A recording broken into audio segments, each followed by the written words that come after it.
வைகரையில் வைகரையில் வந்தாரே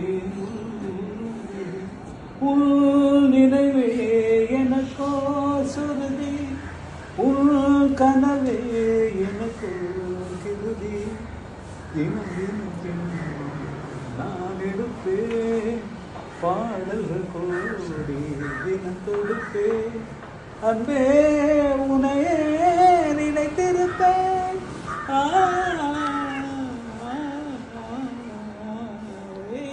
கரையில் இப்படிலாம் பாட்டு எனக்கு அமைஞ்சது. நான் அந்த சைடில் எப்படி வளர்ந்தேன் எழுதியிருக்கேண்ணே. எல்லாமே எழுதப்படும். சும்மா வெறுமனே வந்து போற்றி புகழ்றது இல்லையா. பாரதி நீங்கள் வந்து பட படலாம். ஐயோ தாப்பர் இப்போ நினைச்சு பார்க்குறேன் என்ன போலித்தனமால எனக்கு வராது. நான் சொல்கிறது உங்களுக்கு புரியும். நான் வாழ சொல்ல தேவையில்லை.